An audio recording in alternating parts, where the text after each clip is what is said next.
Welcome back to another episode of Lou Reviews, the destination for critical thinking in the realm of the unexplained. You guys, thank you so damn much for being here. Before we get started, of course, like, share, subscribe to the show.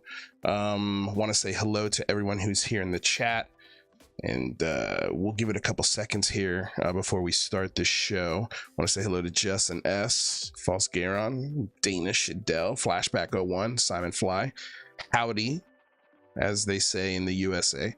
Howdy right back at you. So pretty interesting day. Other than all the chores I've been doing.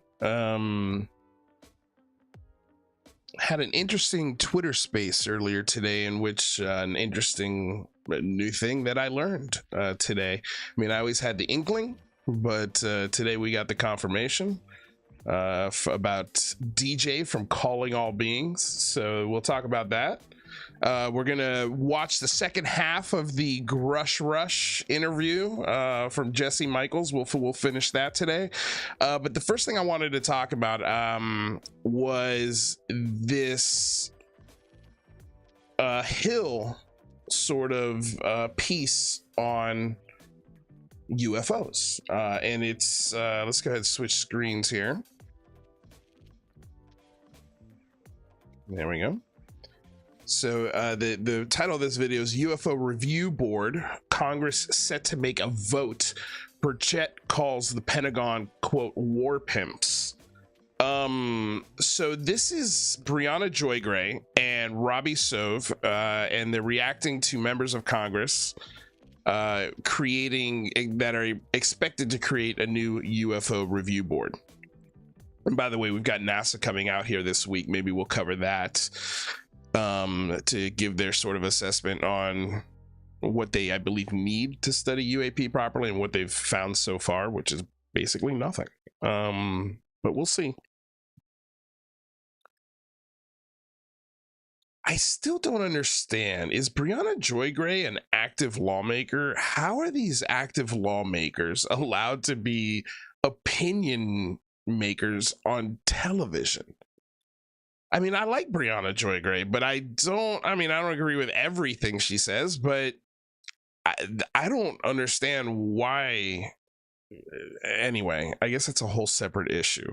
But this was interesting because I felt like both of them, both Brianna and Robbie, were just sort of up to here with the UFO story. It's like they were, if feels like in a lot of ways they're at a put up or shut up kind of moment. You know, they want to see evidence just as badly as every other person in the world that is remotely interested in this topic.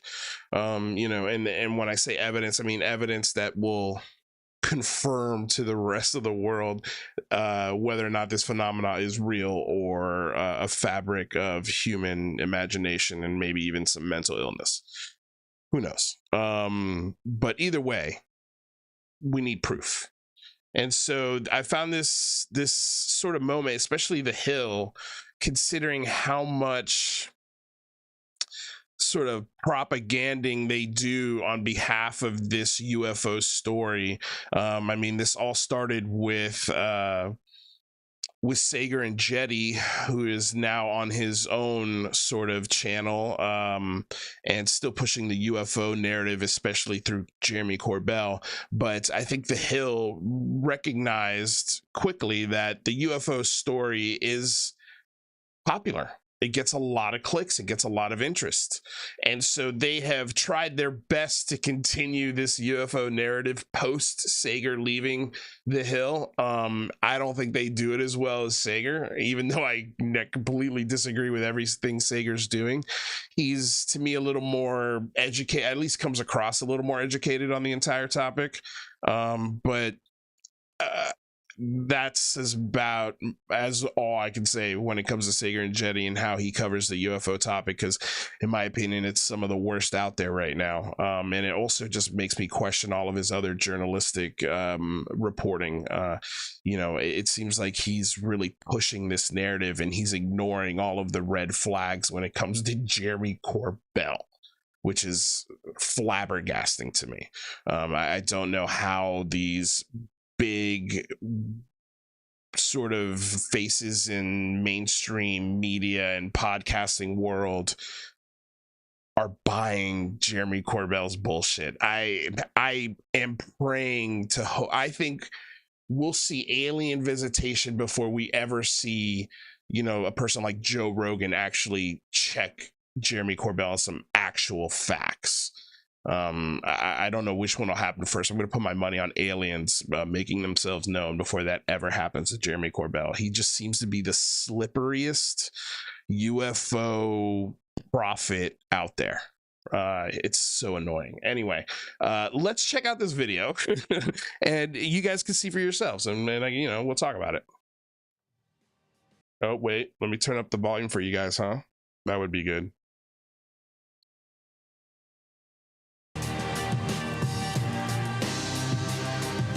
Is Congress actually going to release what they might know about UFOs? That chance. Congress is, however, expected to vote on a UFO-related amendment to the National Defense. Oh, and by the way, fair use. This is transformative work. We're educating the public and critiquing the videos we are sharing. This is covered under fair use and allowable by law. So just wanted to say that. And hello to everyone in the chat. Calabresi, Carl Crusher, Liz G. Thank you guys for being here. All right, let's do this. Defense Authorization Act, supported by Senate Majority Leader Chuck Schumer and also Republican Senator Mike Rounds. This would establish a review board that would collect, examine, and release UFO-related records. Now, the 9-member board would be appointed by President Joe Biden, and the only person who would be allowed to share the findings with the public is President Joe Biden. In a statement from July, Schumer and Rounds wrote, "The federal government shall have eminent domain over any and all recovered technologies of unknown origin and biological evidence of non-human intelligence that may be controlled by private persons or entities in the interest of the public good." Congressman Tim Burchett did not express confidence in the amendment when asked about the proposal during a recent Hill UFO and national security event. Do you think that that amendment will be enough to sort of help in your efforts of creating this more increased transparency and decreasing the stigma? I think what you'll do is put it all under one central location, and they'll decide that it is not, that it is a national security issue, and somebody will whisper in their ear and shut that down. I think what they need to do is just release the files, the unredacted files. So you're not confident that this amendment will make it in the compromise? No, you're asking. You're going to tell, and the Pentagon is helping with this, a group that's helped. I thought, you know, the Pentagon says they don't exist. So what's there to review? I don't trust them. I don't trust them from day one. Do we trust NASA? That's all, and their business is very good right now, and that's what they're after. They're after war. They're war pigs. The temerity for Tim Burchett to call anybody war pigs, being part of the Republican Party that every single year approved the largest spending budget in history for more war.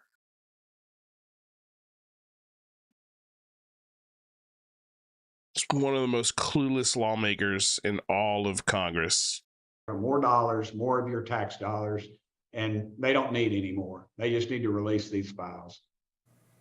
This shows how weak and pathetic Congress is, that they are proposing to create a board to look at UFO stuff that will be appointed by the president, and any information shared on the president's authority. They don't even have the spine to give themselves this power. How weak and pathetic is this? It's very bad. I mean, now, it's not just obviously Joe Biden. Ostensibly, if they made this board, then the office of the presidency, fine. If a new president were elected, then they would have access to all this information without it having to be collected and could make a game day decision as to whether or not the rest of us should know about it.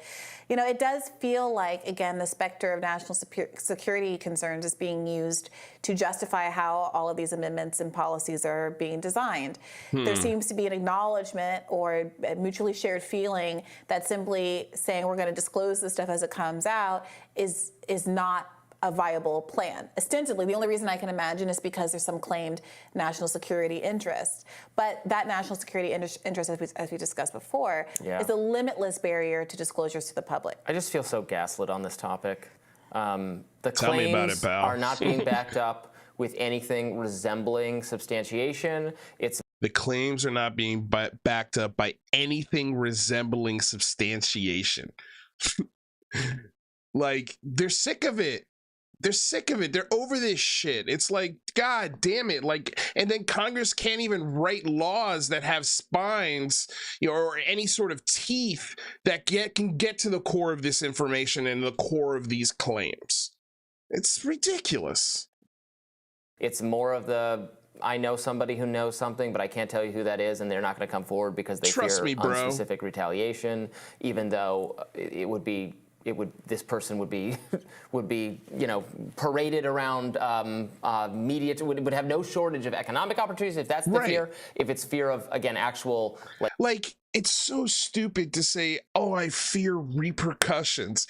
If you're the person who's coming out to reveal to the world and actually whistleblow some real legitimate evidence, you would be the most popular person on the planet, and the financial opportunities would be unlimited.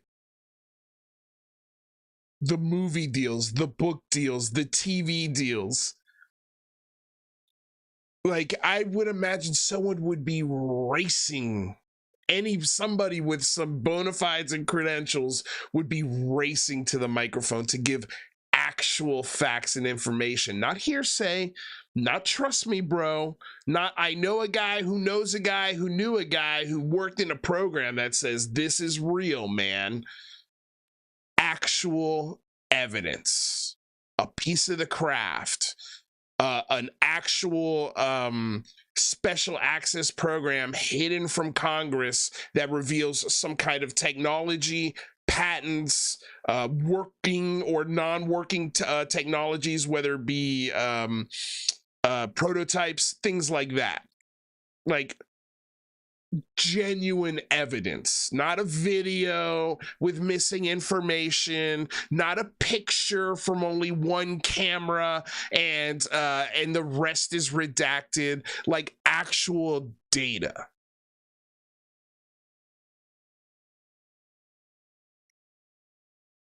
Good luck getting that stuff. And this idea that they're going to be retaliated against is so stupid. It's so dumb. Like, that would be a call to action. If the whistleblower that comes out and reveals to the world with evidence that the United States and the planet is being visited by extraterrestrial life, and they arrested him and put him in like Guantanamo Bay, I think a lot of people would get upset about that and demand answers. And then I think you could actually get a legitimate protest in the name of releasing that witness, releasing that whistleblower.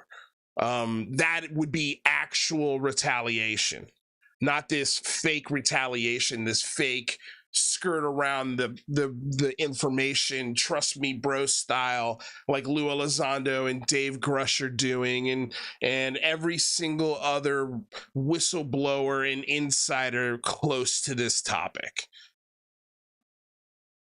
Like death, killing, as has been alleged. Right. Again, like he's alleged that aliens have killed Americans. Ooh. When? How did they kill Americans? Why doesn't some rival government want some amnesty or sanctuary or something? Another excellent point. Contrary geopolitical goals. It's just it's a big claim that's just not being backed up at all. And then at all. It's not being backed up at all. Finally, the Hill has brought their heads out of their collective asses and have finally spelled it out for their viewers that there is nothing to this. There is no evidence. It's just claims. And I hope that the Hill stops having on Marieke von Klompenstick onto their show to propagate this propaganda and this bullshit CGI and analysis of the Tic Tac and the Go Fast. Like he's missing data. And instead of helping people try to get that data that's missing from those videos, he wants to put up stupid arguments against Mick West, so dumb to a point where Mick West has just blocked him because his arguments are in such bad faith and they do not work. They just don't work. They don't debunk Mick West. And it's this idea of just say it enough times and it's true. And he uses his access to a mainstream news channel like The Hill, and he uses that access to propagate this bullshit to the American people. Why, Marique? Why? And I hope this stuff, I don't know. I mean, of course, none of these folks usually have power over what is produced on their show. I just got a call from Art Levine.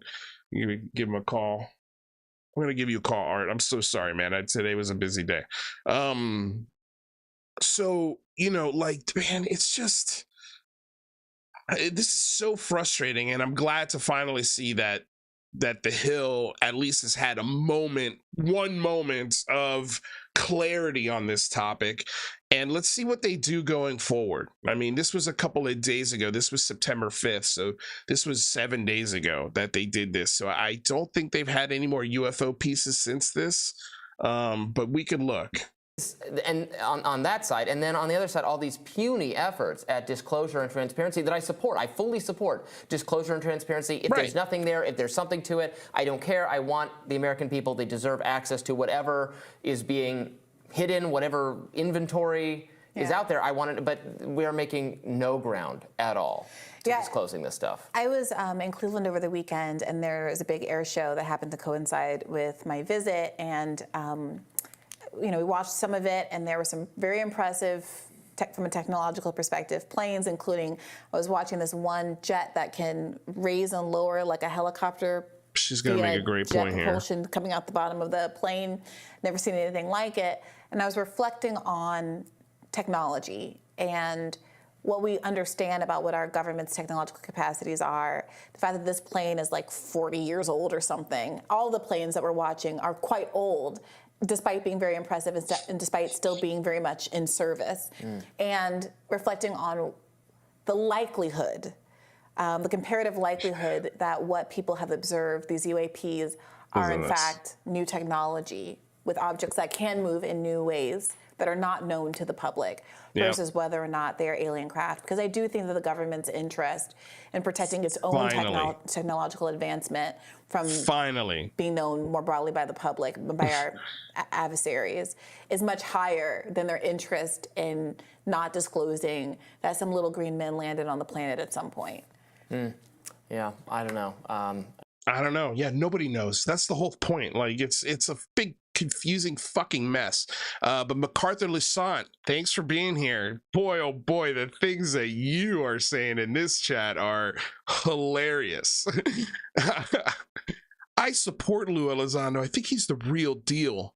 Lou, you're going to eat your words soon. The whistleblower who actually provided the world-conclusive evidence of a decades-long cover-up of aliens and crafts would be a worldwide hero. Yeah, I know. The whole world would come to their defense. Next president of the United States. I mean, yeah. Sorry. I thought that was MacArthur Lusant. I was reading Steve Long. Yes, I agree with that 100%, Steve Long. The host of this show is having a meltdown. This is it sounds like Lou Elizondo or his wife or one of his buddies, MacArthur Louis Sant. What a weird little account that is, man. Just the funniest people that are coming in here. This is a meltdown. Okay. Oh man, it's getting annoying not hearing more about it. I know that there's so much interest and appetite in it from the public, but I really do think that at a certain point people have to start to reckon with the reality of the situation. I mean, yes. I'm very... reckon with the reality of the situation there, MacArthur-Lusant, reckon with the reality of the situation. There's no evidence. Zero.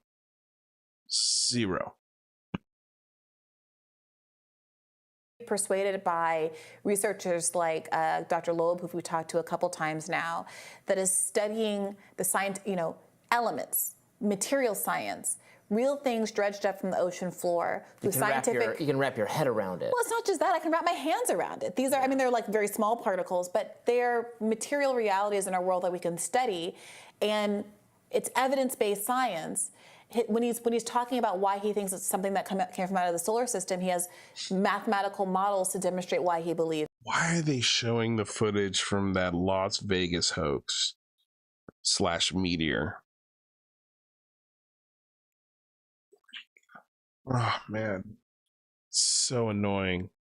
That he's looking at the composition of the metal and the alloys to say this is not a naturally occurring substance on Earth, and the science can be wrong and people can poke holes in it, but at the end of the day, we're starting from something being there, as opposed to these other kinds of claims. And you were saying earlier, people might be feeling like there is a threat to their lives if they come out and speak. I don't want to minimize that, but it is also true, knowing that there's this public clamoring for this information to come out. If there are people who do have this information and they're anonymous, then they are incredibly vulnerable, because the government certainly knows who knows what. Yes. Right? The government knows that already, but we don't know. So if something were to happen to them, there is no accountability whatsoever on a public stage. The idea that anonymity is safer for you is something I've often encountered in sources for stories. And that can be true if we're dealing with state secrets. Right. Certainly, it can be the case. But people, I think, have sometimes just not thought this through. If you think an agency of the government, the police, school, something that is mistreating you, we want this out in the open, because people are going to agree and they're going to take your side and they're going to want to help you and protect you. Right. I'm talking about much lower stakes for national. Still very big stakes for the people involved, but a lot of police disputes. It's like you want the sheriff, even if it's the smaller and pettier the official, you want this out there. It limits their ability to hurt you if it's out there. Right. Now you can lose your job if that's the issue. That can happen for sure. But again, But that just doesn't seem like a reasonable because in this case, you'll have the greatest job ever if you're the one to bring forward the and my sympathies are much different for someone who's just worried about losing their job. It's like you can't have it both ways. These are heroes that know this information and they're being thwarted by the government. Okay, well, if it's just that they're worried about losing their job, well, then they're making a choice. They're making a choice. Right. Oh my God.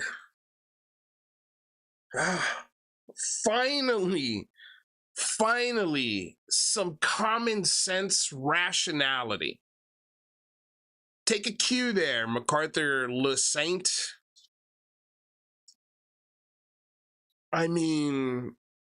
That's exactly right.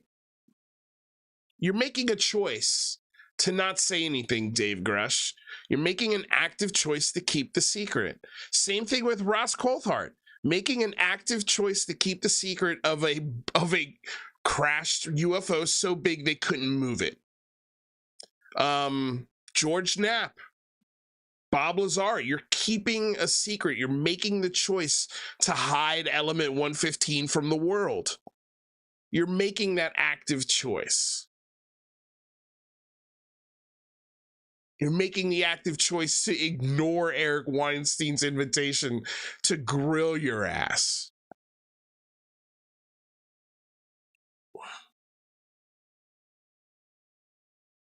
To be as complicit as the government in keeping this information hidden from the public, because they're not willing to. Yeah. And we do need more protections for whistleblowers. I'm all about that, but. Yeah, if it's that important, it's that important. If it's not and your job is more important, then why are you asking all of us to care more than you care? Right? For sure. Well, the United States Department of Defense All-Domain Anomaly Resolution Office has released a UFO hotspot map showing UFO sightings throughout the world. This is hilarious, The map shows spots in Nagasaki and Hiroshima and Japan. Look at these hotspots. I love how it's pretty much all on the sort of same latitude and longitude for the most part. And every single hotspot here is basically United States allies airspace for the most part. I mean, there's all sorts of military activity here, and we definitely have all sorts of military activity here. It's funny how South America is nowhere on this heat map. Like, somebody was arguing today, and I'm pretty sure I know who this guy is, and it's just the most annoying arguments that Gonzalo Chavez puts here. But like, I prefer the term unknown intelligence, which is clear since UAP have been studied since 1979 in Latin America. Spoiler alert, space ghosts exists, as Green Street calls them. Like, give me a break, dude. Like, if Latin America is doing such great research on the UFO phenomenon, how come none of their research has broken any sort of mainstream science? Not one case. James Fox is still looking for the Varhinia footage, offered a reward to footage that he said he already had. And then he released this movie. Turns out he didn't have the footage. I mean, what a joke, man. What a joke. Like, this map should tell you exactly who it is and what people are seeing. Like, both coasts of the United States, the middle of the Saudi Arabian peninsula and area, you know, northern, what is this, Europe, and Japan. Just off the shores of China. Wow. Big surprise there. The east and west coast of the United States, as well as areas of the Middle East, according to YouTuber Mike Collegno. Excuse me if I butchered your name. No, Lou Reviews does not believe Bob Lazar, man. No, do not believe Bob Lazar. Name. It shows the data Arrow was able to collect from alleged cases from 1996 to 2023. Bobby, this goes against some of your critique. It's all the desert. It's all New Mexico. Why do aliens only land in Nevada or Ohio? Although it didn't look like they're not landing in South America or Africa, probably because there's just less development and interest in this subject, probably. Yeah, maybe. All right, we'll continue to bring whatever news exists on this topic that comes out. Hopefully some new news soon. Yes, and finally, tomorrow on Rising, Jessica Burbank give him a good old smash. Like, I haven't done that to a Hill video in a long time. He used to like the Hill. He used to be really actually progressive news outlet. Now it's just corporate bullshit for the most part, but at least finally they brought in some sense into this discussion. I mean, they've only got 71,000 hits on this, you know. It's no shocker there, but okay, so before we get into the Dave Grush rush, the rest of the breakdown there, or as much of it as we can finish, I'll spend the next hopefully less than half hour on this. So I've had some folks that are keeping a real close eye on the Thomas Fessler show, because the craziest shit is said on that show. The craziest claims are made on that show. The biggest lies are propagated on that show. Rick Doty, who is, in my opinion, one of the worst people in the UFO community, had a big hand in having somebody committed to a mental institution, gave him so much bad information as an Air Force AOFSI officer. I know I probably got that acronym wrong, but yeah, what he did to my gosh, why am I forgetting this guy's name? Anyway, we all know Richard Doty's background and sort of the shenanigans that he's gotten into and all the bad information that he's fed to Linda Moulton Howe and all sorts of different UFO celebrities. So here he is. You know, we've been making videos mocking and sort of trolling Thomas Fessler and the things that happen on his show, because honestly, it's just easy pickings. It's fun. It's funny. And I get a kick out of doing it because I know it really bothers him. Oh man, James Craig, thank you so much for the $20 donation. I really appreciate it. Benowitz, there you go. Thanks, Nick Coffin Callis. Appreciate it. So yeah, this is Richard Doty, and of course I edited just some fun sound effects just to again troll them a little harder. But this is an actual moment that happened on Disclosure Tonight. And this is Rick Doty, as they call him on the show, and he's a regular on the Thomas Fessler show.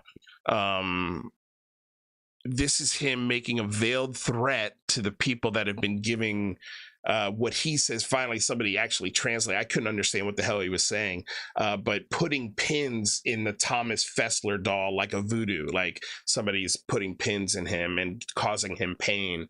I'm assuming that the pins in his side are probably me. So I kind of took this as a threat to me. If it is, I have no clue, but it's just interesting. The guy who helped commit Paul Benowitz into a mental institution is making threats on behalf of Disclosure Tonight and Thomas Fessler. So here we go. Let's roll the clip. On that note, what the heck you doing, Rick? Great to see you back. On that note, and gotta have fun with it, are two things that Thomas Fessler says all the time. On that note, gotta have fun with it. On that note. So yeah, that's just something I wanted to point out. On that note, what the heck you doing, Rick? Great to see you back again. Thank you for having me, Thomas. And A-Rod and I are going to go out on a search and destroy mission, trying to find those enemies of you that are sticking pins in your Thomas Fessler doll, causing those migraines. We're guaranteed that we're going to find those people. Yeah, here's right, the A-Rod? thing. Absolutely. See, the thing is, you can do stuff. You got a picture, you got a video of someone, you can go ahead and direct it. But And anytime here's Thomas Fessler just not making sense. I love when he goes on rants. They never make any sense. directed, but anytime you go ahead and do something, there's always a cost. There's always a cost involved, whether you like it or not. Just got to be careful with what you do, at least for some of the stuff that I do. I've learned the hard way. But yeah, get through that one on that note. On that note. We'll get through that one. On that note. On that note, he's a creepy asshole. that's the on that note. Oh man. And I love that his show is like, there's a ton of people that watch his show, but his growth he's been stuck at 6,000 followers, subscribers for over a year, almost 2 years. Like, it's hilarious how terrible this guy is. That people, I think it's more of a train wreck. People tune in to watch the cringe part of it, because the cringe aspect of this show is very addictive. I don't watch this show anymore. I just can't. It makes me sick to my stomach, especially when he has, like, you know, his UAP Mike and King Milkfart and so on buddies on there.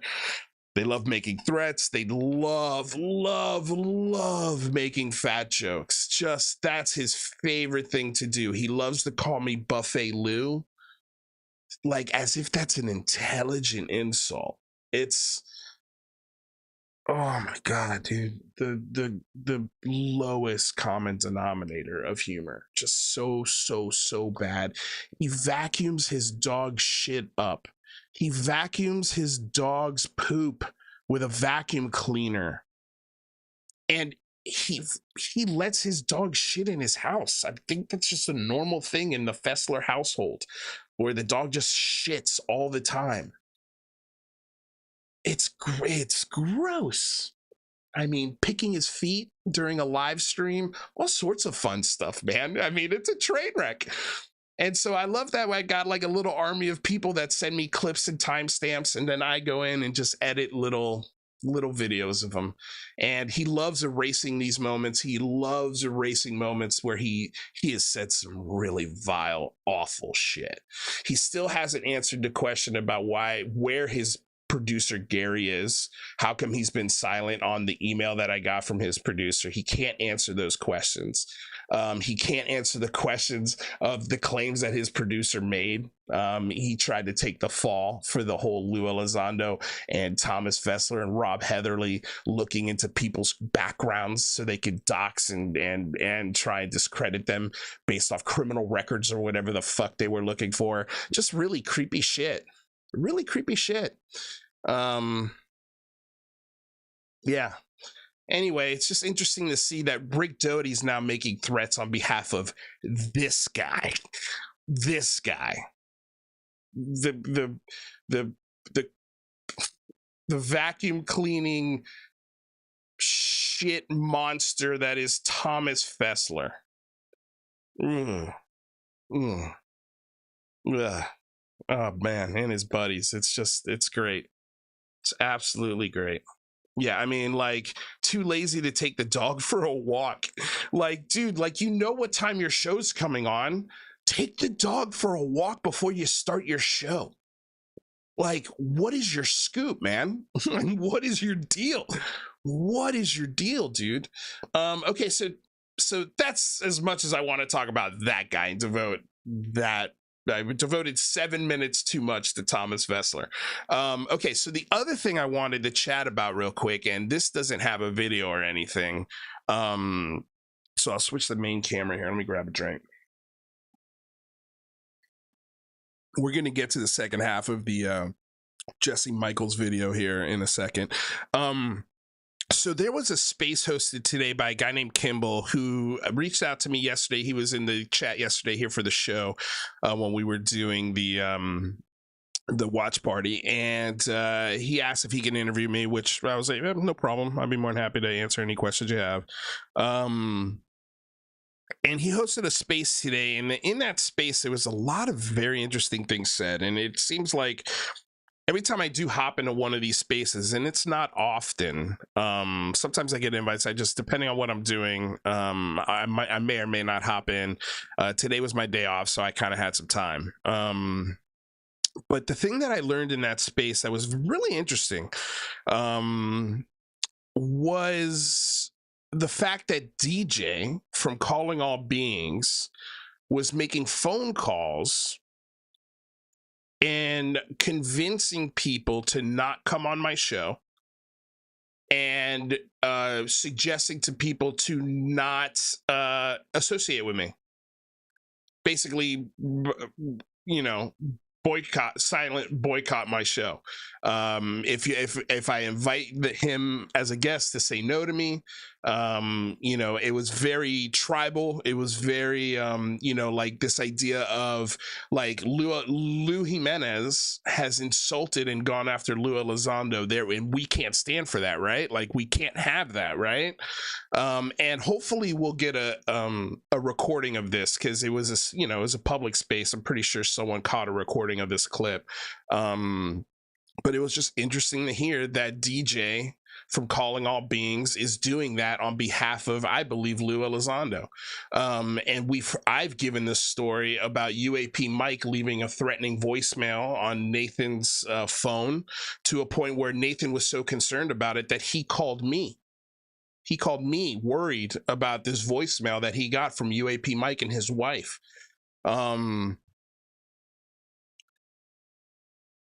You know, I've called Nathan out on that. He refuses to tell the story. He hasn't said it's not true. He said he was going to address it and then changed his mind. I think I'd be shocked if he still has the voicemail. But it just showed me real quick what kind of person Nathan is. He's got no guts, no temerity, none. He fell in line. Clearly, DJ told him what to do with that voicemail. You know, it was pretty wild, because I remember Leah asking me, hey, what do you think of Calling All Beings? And I was like, you know, shared my concerns with her. And I was like, I would not be a host on that show. You know, not even knowing at the time that DJ was saying the things he was saying about our show and me and to other people behind my back. And, you know, and there were other red flags about that show and the people on that show that I shared with Leah. And I was like, don't, you know, I would stay as far away from that show as possible. The next week, she was a co-host on the show. It was just so weird. Just so weird, man. I mean, I didn't know DJ is a Air Force veteran or currently in the Air Force, maybe reserved. I can't remember. But I know he's very, very, very loyal to Lou Elizondo. He really takes that whole brotherhood thing to a whole nother level, to a point where he's making phone calls to people telling them not to go on certain shows. The same thing UAP Mike does, the same thing Joe Murgia does, the same thing Chris Wolford did, the same thing all these guys did. All these guys were doing this shit about my show for 2 years before any of this stuff became public from my end. So yeah, it's wild, man. It's wild to think that people are so afraid. And that was another thing that came up in this space was there was another person in there, I believe his name was Matt, who was very familiar with the whole King Milk fart, Chupacabra leak of messages and stuff like that. And sort of that whole situation, and he was afraid to share the details of what he knew about that, but had said that a lot of the things I'd said about that were pretty much right on the money, but he was so scared to share any details about it. And that's just a reoccurring theme that keeps coming up in these spaces that I wander into. And I know it's probably frustrating for the people that want to have real conversations about this phenomenon. But the issue is that the biggest voices, the biggest influencers, the most powerful voices in this community and subculture are all tied to some kind of fraud or lying or embellishing of details, or, you know, writing a book or selling a TV show or doing something that protects their income, you know. And I don't know, man. It's just, I feel like people are I understand they're sick of it, but it's like, how can you take the topic seriously if every single leading voice on it is a fucking scumbag? You know, some asshole, some guy who's taking advantage of people and giving people information behind the scenes that's not real, and promising producers of shows, you know, oh, I'll take care of those people for you. Don't worry about it, Gary. Just do these things for me. Just help me dox Rather Be Squidding.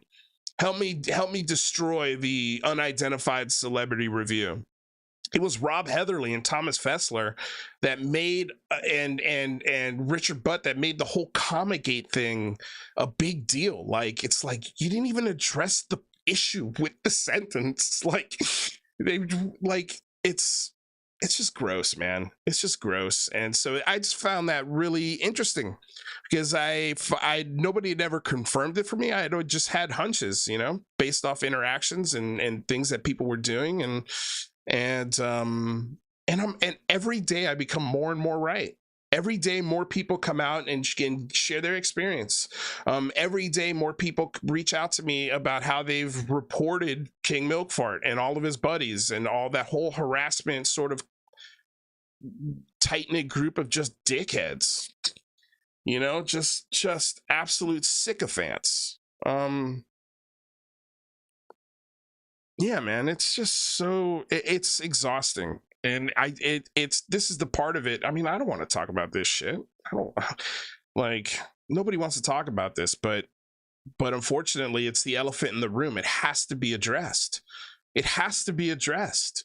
And I recommended today that someone, and it can't be me, definitely can't be Chupacabra, it can't be Red Panda Koala, it can't be any sort of harassment archive or anything like that. It's got to be somebody outside of this quote drama that starts a petition that asks Lou Elizondo to denounce these people and denounce this behavior and say that this is not the standard that I want to be put out there in the defense of me.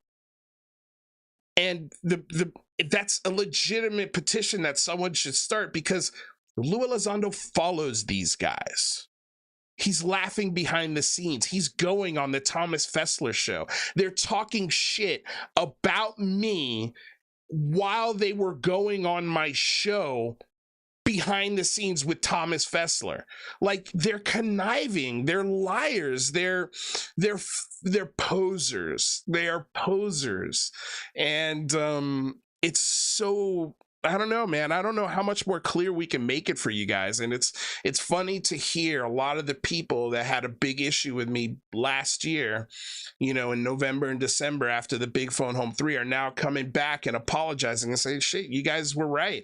And thank you for asking that question. Thank you for asking about the sock puppet accounts, because that opened up a whole avenue, a whole can of worms for Lou Elizondo. I knew there was only one way to answer that question, and he did not answer it right. He answered it as wrong as you could possibly answer it. And now, you know, like, he's got to deal with the consequences of that. He's got to deal with it. Not me. I'm not the one up there with a pinned tweet of my virtues that I don't live up to. That's you, man. That's you. I mean, I can't believe he's like buddies with Thomas Fessler, man. Like, whoever is going on Thomas Fessler's show should immediately be a nail in the coffin of whoever that person is. Like, as far as being trustworthy for information or any sort of truth or honesty when it comes to this discussion. I mean, for God's sakes, his co-host is Rick Doty.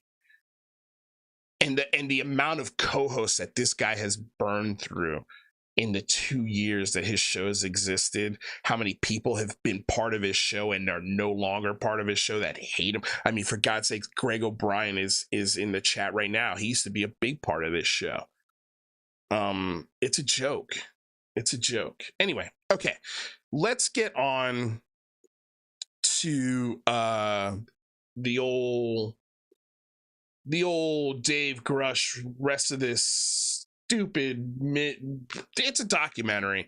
It's a fluff piece. It's not a documentary. It's a fluff piece.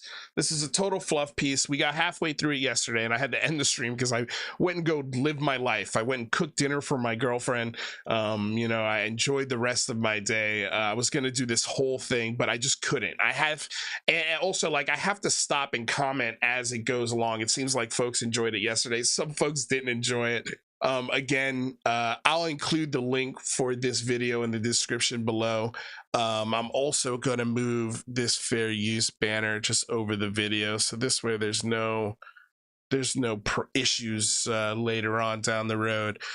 We did get a copyright strike for yesterday's video, but it was music in the background, so it seems like as far as the production company goes and Jesse Michaels, they're allowing us to, you know, they haven't done the old tricks of copyright striking when there's no copyright strike, valid copyright strike to be made. So they're at least letting us voice our opinions on this piece. And there was something interesting that Jesse Michaels said to Christopher Mellon yesterday, and I want to talk about that as soon as we're done with this. If you guys just remind me of that, but there was something on Twitter that that was said from something, you know, like the idea of, like, Jesse, I think, had an idea that this was being a get a lot more views and a lot more attention and be taken seriously by mainstream media, and it hasn't been. I mean, it's got 1 million views, you know, like, we're up to 1 million in one day, which, I mean, to me, that's a success. To me, that's a huge success if I was a content creator. I cannot deny that, right?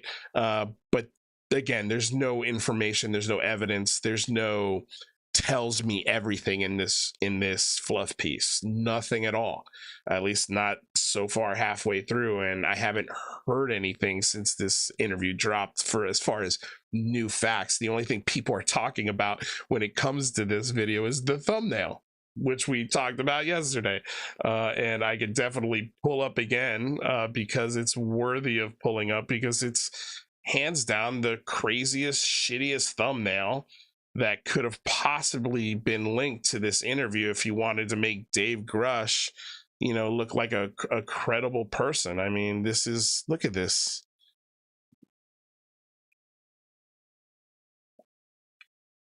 I theorized yesterday that, you know, I have a feeling that whoever edited this, and actually we could see who edited it because they put it in the credits down here.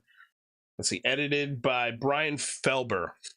I have a feeling Brian Felber was sick and tired of listening to this guy's bullshit, and I have a feeling that's part of the reason why the thumbnail is the way it is. I mean, maybe I don't think editors usually don't have a hand in making a thumbnail, but somebody thought that this guy was a kook ball with a thumbnail like this. Somebody in that production thought that Dave Grush was a kook. I mean, look at this photo.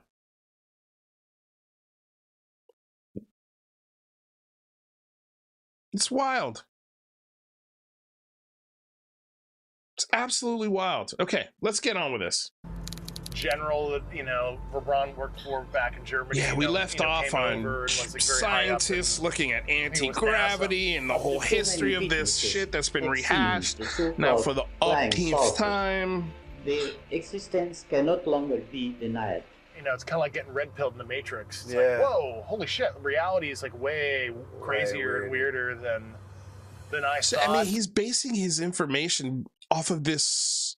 He's basing his belief off of these old videos and old scientists and old things that are not proof of any alien existence whatsoever. These programs, as even Jesse Michaels admits, like, none of these things can be proven. None of these things can be proven. I mean, yes, these people met, these things were done, the interest was had, but the projects, the money ran out because they didn't go anywhere.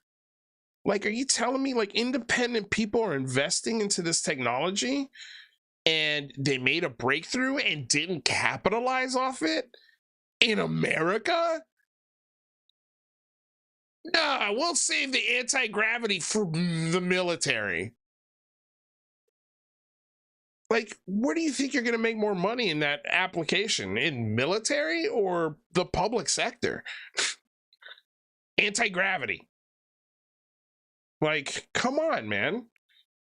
There's more lucky people from the program watching your channel than ours. Maybe. I can tell you that for sure. They're like, this Jesse guy keeps making speculations. He's coming closer and closer. Well, that's the thing is, if you have somebody who has a great intelligence on this, you should probably bring them in and not, leave them out there speculating, right? Exactly. If you're on the program, no.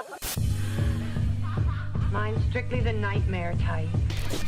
Reports of flying saucers are nothing new. Oh, man. The beginning of recorded time, men have been seeing I was able to mute it out in the last in the video, sky. so hopefully it'll still be able to be monetized. Told me the other day about this saucer, the flying saucer. Someone said that word before it became in movies or something. Yeah. And we had a public hearing with the Yes family that was brought up. Anyone wanna? Yeah, Kenneth Arnold in 1947, 2 months before let me tell you this Roswell, story. It's been told 4 was billion looking for a times. downed cargo plane in Kenneth Mount Arnold. Rainier. He saw Flying this kind of skipping like a pond. Saucer skipping. It was they were in a flying V formation. But yeah, I think the point of that was, in culture, the word flying saucer was not derived from fiction. It's the other way around. It was like our depiction of aliens and flying saucers were derived from people's real life stories, not the other way around.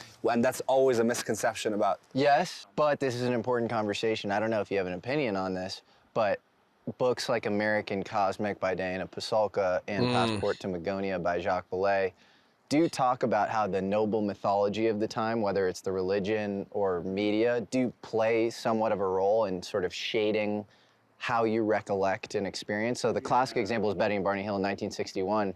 Outer Limits was a CBS show that had played 11 days before that abduction experience, and it showed aliens with eyes that wrapped around the rims of their head, and that's exactly what they sort of described. Yeah, analytical overlay. It's almost like we discussed before, where you had witches sitting on the chests of people feeling paralyzed in medieval times. It's like, our overlay is this classic alien kind of motif, but like you look at what they said before, it's the same phenomenon basically, but people their analytical overlays different, so they, describe sleep it paralysis is scary as shit. Leprechauns, fairies, elves, angels, demons. We just And superimpose our own interpreting reality that onto. in the 16th century, interpreting that in the 21st century is scary, especially if you don't seek the proper help to realize that you're having some sort of form of sleep paralysis. And a lot of people that suffer from sleep paralysis describe a person in the room, and it's insanely frightening. I think a lot of people are misinterpreting this thing that's been with humans for a long, long time, and it's not that far-fetched. I mean, it's like they're telling us onto the thing. Yes, Than, it's almost like you have like a meme library in your head, and then you have this higher Platonic thing that's happening, and you attach the closest meme that you can to it. Yeah, exactly. People have been seeing the same stuff. Like, so the Tic Tac of today was the flying butane tank of the 1950s, and you can find declassified Air Force OSI reports that are publicly searchable right now that talk about these like flying white butane tanks. Right. And, the Foo Fighter phenomenon in World War II. And then if you were to go way back, you see stuff that's basically described the same in antiquity stuff as that well. is unfindable today because it's so old that these files just don't exist anymore. Why are we talking about this, man? You're the whistleblower. Some of the other stuff people postulate. We deserve to understand, truths of the universe. And if we have answer one of life's questions, right? What happens when we die, and are we alone? If we can answer one of those, but it's kept in secret because they believe the public can't handle it, or it hinders this Cold War arms race that I talked about in my first public interview. That seems pretty messed up to me.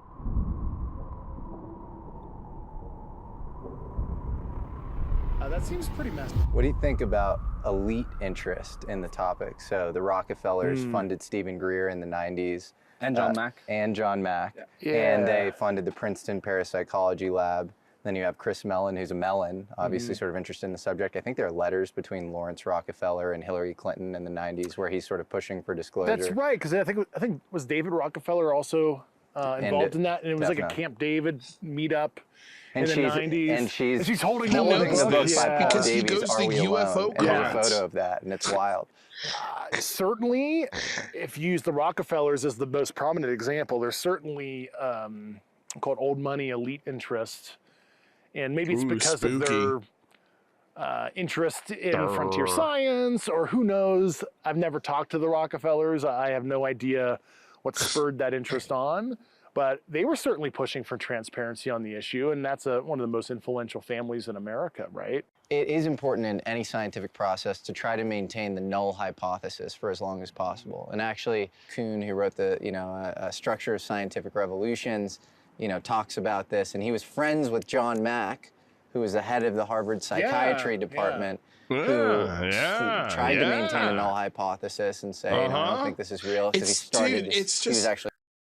Jesse Michaels is giving him everything. The title of this video should be UFO Historian and Philosopher Tells Dave Grush About UFOs. And Dave Grush just goes, I heard about that at the 92 convention. The UFO Congress.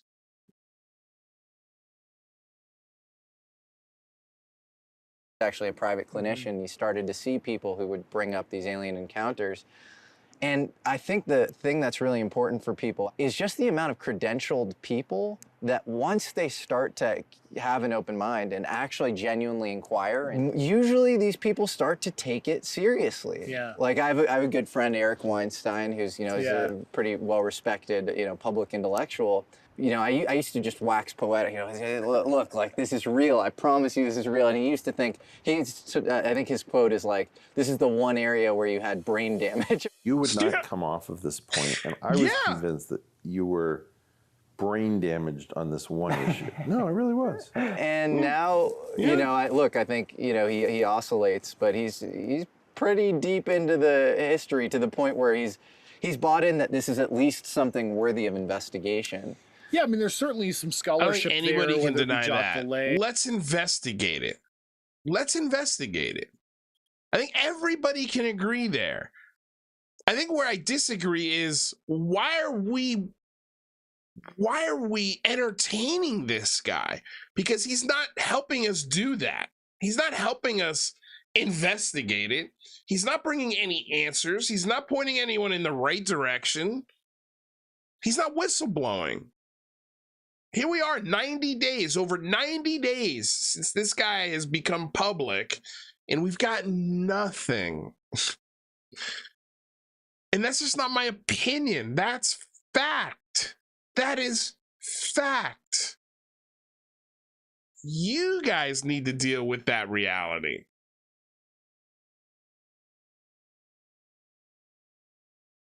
Or, you know, Dinah Pasulka recently. And Jacques Vallée built the earliest version of the internet, you know, ARPANET, or he helped it, you know, Doug Engelbart, and is a serious astronomer. People have serious background. Yeah, I mean, I was a really hardcore Intel guy working on some of the hardest, most deep black stuff. I was a really hardcore Intel guy.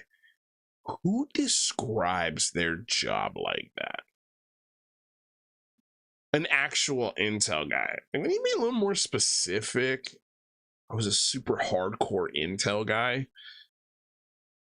Trust me, bro. I was a super hardcore Intel guy. And I didn't really think much about UFOs, but then I started looking into it. You know, I have like people in tears. Yes, you did think much about UFOs.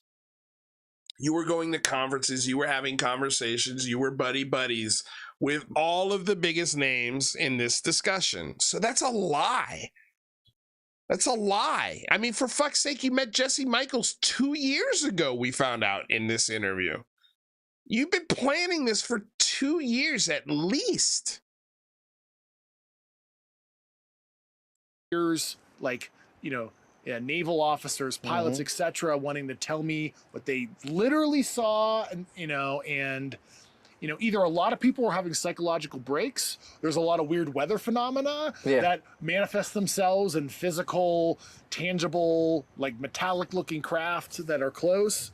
That seems crazy to me, and I'm like, well, these people deeply believe what they saw, and I have to take them seriously. So we need to figure out what this phenomenon is. Carl Jung wrote a book about flying. The book is called Flying Saucers. And he talks about flying saucers as the kind of mandala, the Sanskrit symbol of psychic completeness. And it's this proto-psychological desire for us to have this Jesse kind Michaels of revelation putting these of like theories knowing out there. everything all at once. And what was crazy about it is he wrote the book and he was like, this is just kind of a symbolic psychological archetype. And then afterwards, he became convinced that the phenomena was actually real. If David Grush was speaking like Jesse Michaels, I think I would have to sort of go, let me listen to this guy a little more.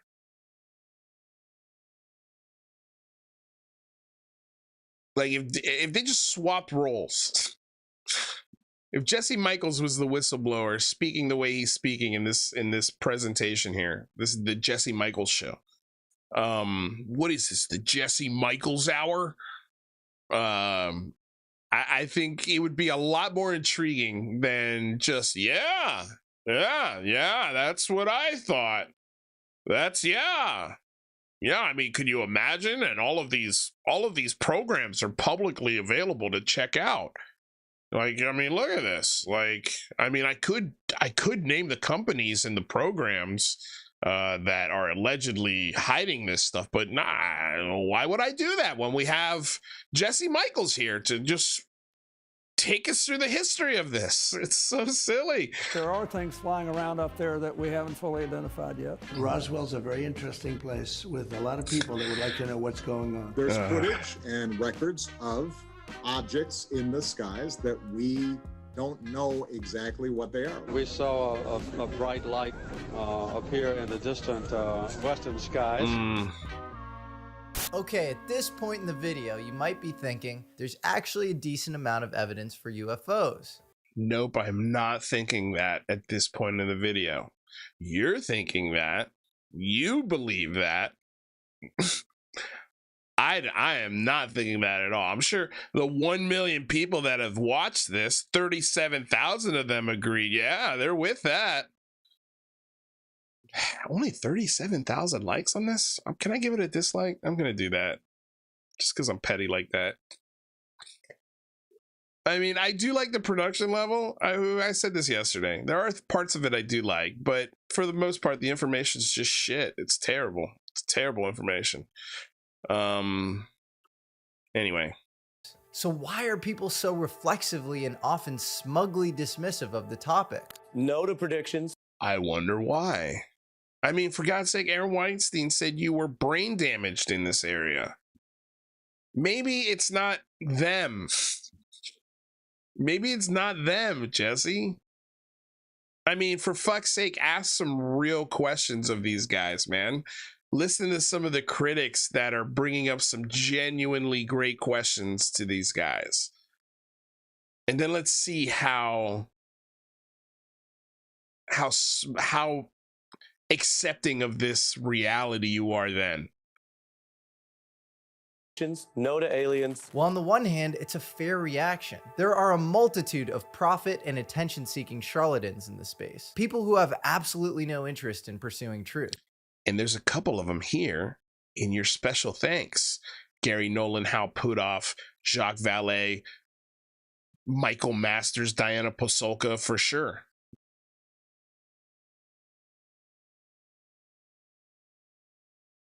Truth, who embellish stories and sell snake oil for a living. And then, of course, you have your counterintelligence crew throwing constant smoke bombs Richard and trying to Doty. confuse you. We just talked about him throwing threats on this show. Remember that? Might be thinking reflexively and often. On one hand, it's a space. People who have absolutely no interest in pursuing truth, who embellish stories and sell snake oil for a living. And then, of course, you have your counterintelligence crew. Counterintelligence crew. Former U.S. Yeah.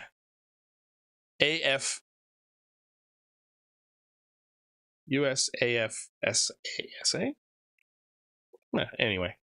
Crew, throwing constant smoke bombs and trying to confuse you and throw you off the trail. But maybe the most important point when discussing the insane stigma around UFOs is that some of the biggest, most prominent skeptics over the last 50 years, the people who've done more damage to open research on the topic than anyone else, were, you guessed it, from the atomic programs. The same atomic programs Dave is saying are responsible for initially studying UFOs and then establishing their secrecy. I find it really interesting that you have some of the most prominent debunkers, guys like Menzel, guys like Condon, H.P. Robertson, who were kind of big shots, who also worked on the Manhattan Project. Condon was involved in the Manhattan I didn't realize that. Oh, yeah. Interesting.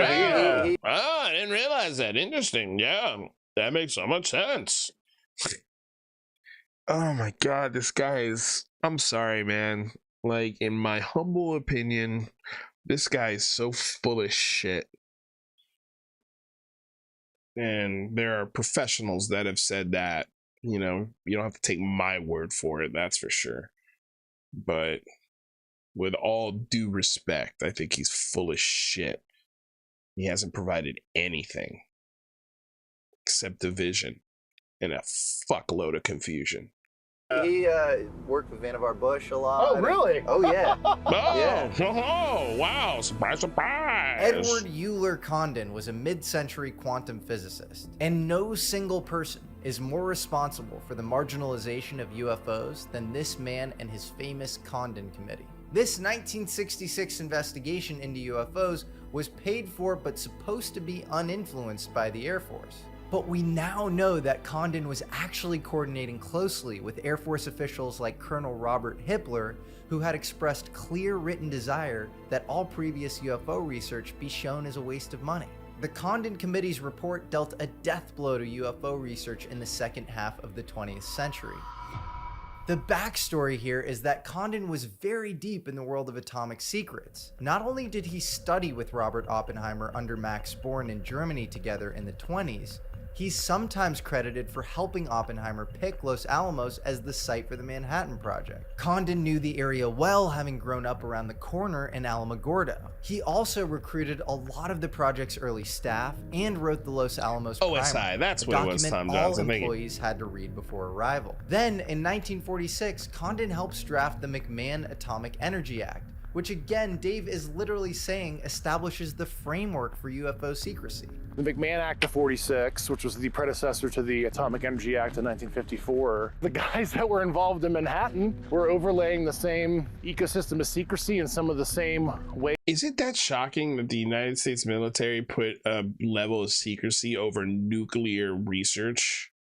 Is it that shocking? I mean, for fuck's sake, we have nuclear engines that are powering submarines and aircraft carriers that never need to be refueled for as long as they exist. We have free, unlimited energy. It's sitting in some of the U.S. military arsenal. And it's all of those patents are being held where? The Department of Energy. The Department of Energy. If anybody wants to look anywhere within the government for UFO tech or free energy, it would be the Department of Energy. That's where all the patents are. That's where all the toys are. And that's one of the most powerful entities, if not the most powerful entity in all of government. Period. Full stop. So this idea that they're hiding free energy, yeah, but not really. It's right in your face. And if you don't think that they're putting those same nuclear engines and miniaturizing them and putting them in drones, so you have a drone that never has to refuel. I mean, are we starting to get it now, folks? Why there's secrecy on some of these projects around nuclear engines and nuclear capabilities, especially? It's more advantageous for people to look up in the sky and go, oh my God, aliens, and oh my God, the United States Air Force. But I have a feeling the intelligence that Russia, China, and all of our adversaries are getting is that it's ours. Like these things that people are seeing, there are toys. And just expressing American dominance through intelligence and the leaking of that intelligence to the right channels to make sure that our enemies know you ain't got this. Don't even try, because by the time you develop it, we've already have something else. It's just this idea, this whole nuclear idea, this whole, oh well, this is where the secrecy came from. Like, yeah. We were in a Cold War with Russia after the nuclear bomb went off and World War II ended. Like, hell yeah, there was secrecy around all of this stuff because it had to be. Ways to protect stuff that they were protecting our nuclear secrets. It's not because aliens are coming here. Was probably clued into high-level UFO secrets from the start, and how many people were deterred from studying UFOs because this one high-prestige quantum physicist told— How do you know that they weren't working on anti-gravity technology that they didn't want people to know about? Could it be as simple as that? Why does it have to be aliens from another planet? Told them it was a waste of time. So was Condon just an insider who knew the truth behind UFOs? And was he used by the original atomic UFO programs and by the Air Force to downplay it? Bob Lazar said he worked at a secret facility near Groom Lake, where Now alien we're on Bob technology was Lazar. being reverse engineered. Do you think Bob Lazar is full of shit? Bob Lazar is by far the most— I mean, he just got done talking about snake oil salesmen. And now we're going to have a segment about Bob Lazar. Let's see what they had. Let's see how they characterize this gentleman. The most famous case of somebody who publicly claims to have secretly worked on reverse engineering UFOs. He outed himself in 1989, and since then has remained remarkably consistent in his story, even while detractors cite that he possibly faked his educational credentials. Possibly? He definitely faked his education credentials. That's not up for debate. That's not up for debate. Why are you saying this? This is where I know this program is full of shit. And its only purpose is to comfort its own belief.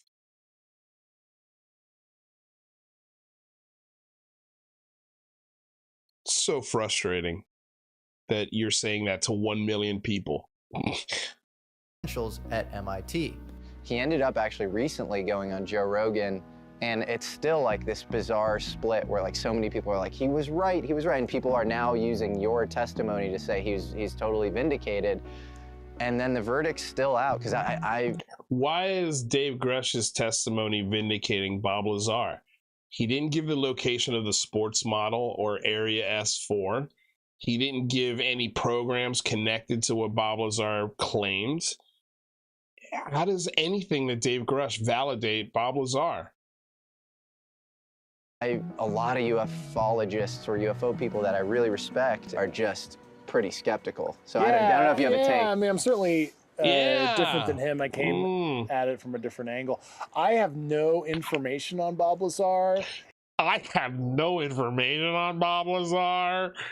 I don't know anything, but my testimony validates everything he said. What the fuck just happened here? Like, what just happened here? It wasn't in the scope of my looking into it kind of activities. Scope. If he actually ever experienced what he experienced, I literally have no idea. I have no idea. But I mean, do you have a fucking opinion? Do you have an opinion? Because he just said that your testimony validates what he said. Now you're saying,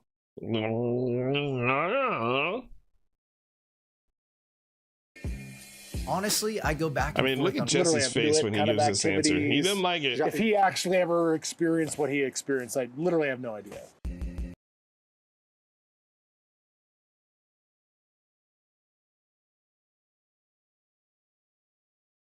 You're not getting anything out of this.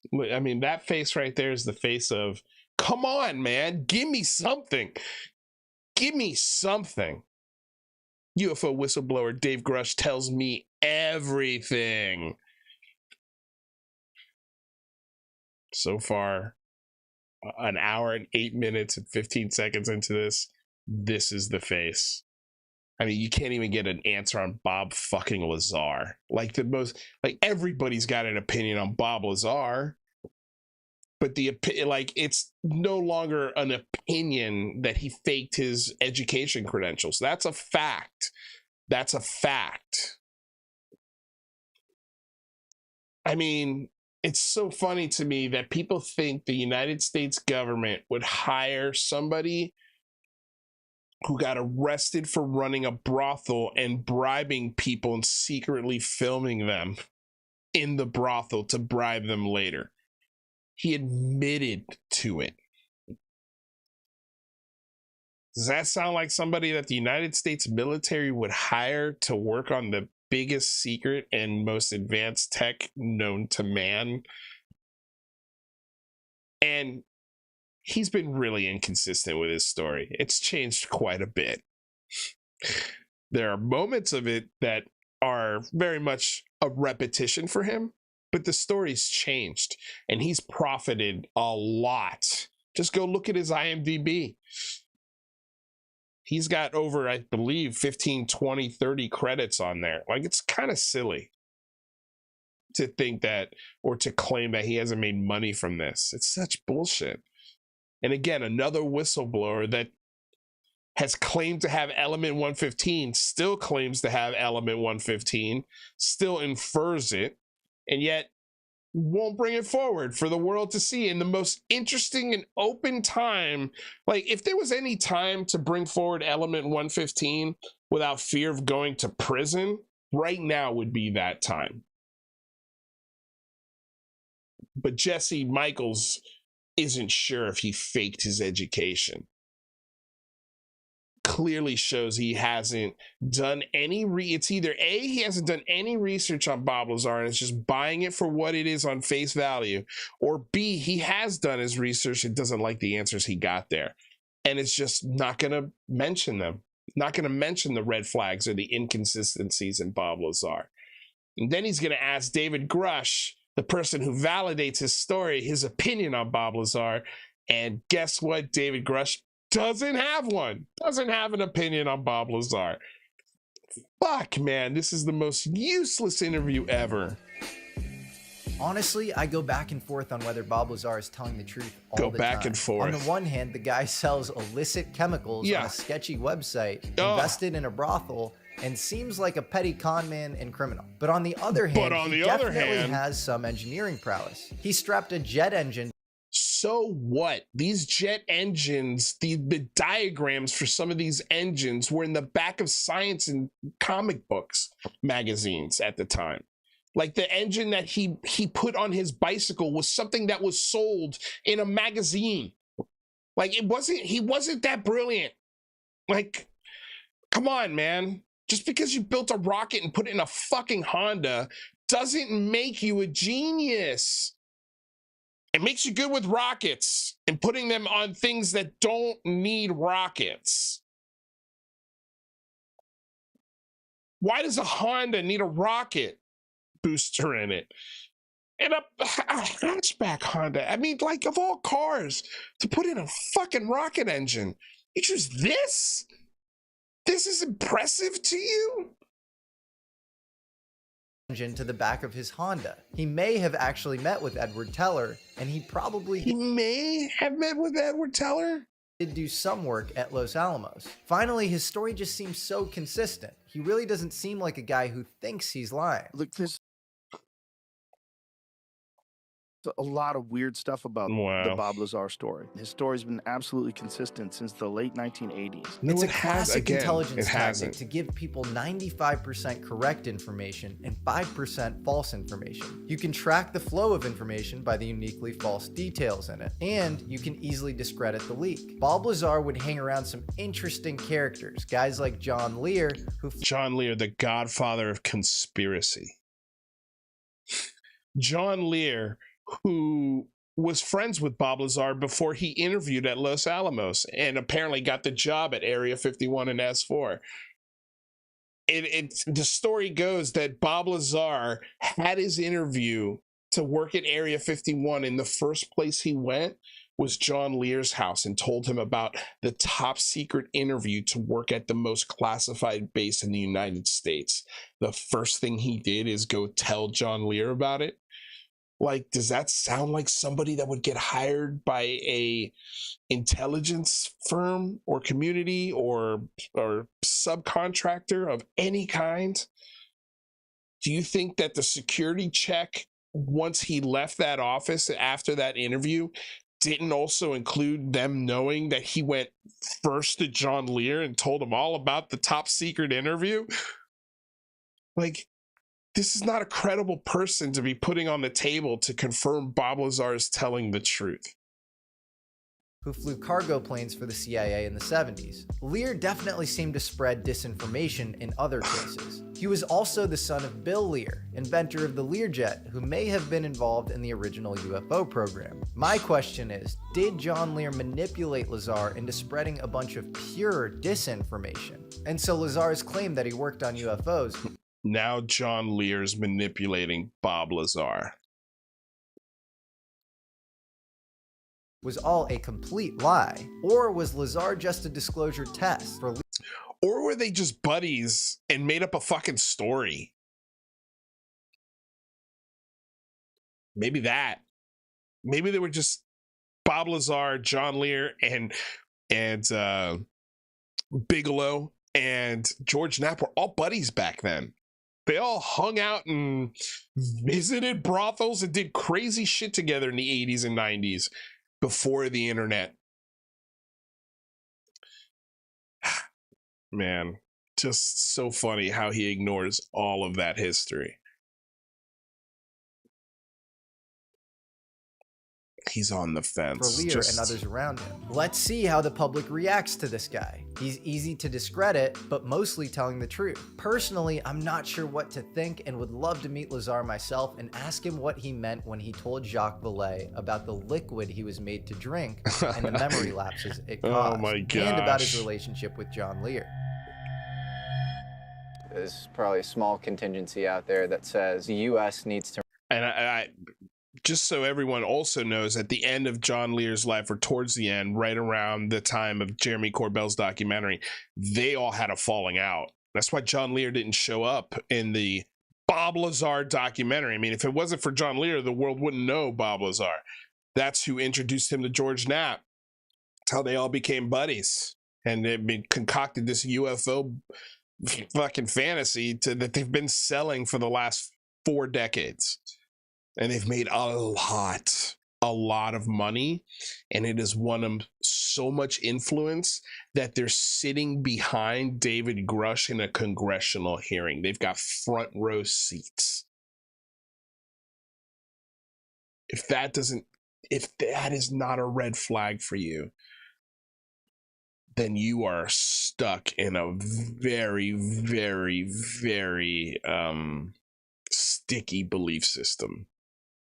And I pray that you get out of it one day. You have this exotic tech that we've found, you know, in the case of whatever crashes that have occurred, we don't know exactly what to do with it. Maybe we made more progress early on. Again, Jesse tells we need to kind of Dave refresh Grush the talent pool and maybe out ourselves as a program and front run immunity, you know, through legislature to do that. What do you say to those people? Yeah, because I mean, that's something I tried to espouse on News Nation, and I can't remember how they edited it or whatever, but it actually hurts national supremacy to keep it obtusely secret. Yeah, that's what I'm saying. You can't even bring the right people on it. You know, say the best theoretician in quantum chromodynamics just happens to smoke marijuana, so he can't get a clearance and he can't get on the program. So it actually hurts you know, national security by not opening it up, at least in an appropriate way that we're not compromising anything that somebody could use illicitly to hurt people. But at least, and that's why I use the nuclear physics example. Yeah, it's the program should want to out itself. Yeah, it's like... Yeah, not only the program should want to out itself, but the people who work on the program for the last 7-8 decades should also want to out themselves. There should be 50 whistleblowers for this, and there should be 50 people. If this is true, there should be hundreds of people lining up to back up David Grush's claims. Where are they? It's been 90 days and nobody that has worked with this guy, that has been colleagues with this guy, has come out and said that this guy is the real deal. And here's my proof. Here's why I'm coming out to back him up publicly, and why I'm putting my name on the line and my credibility and his history out there for people to look up and find. Like, dude, this is such, oh man.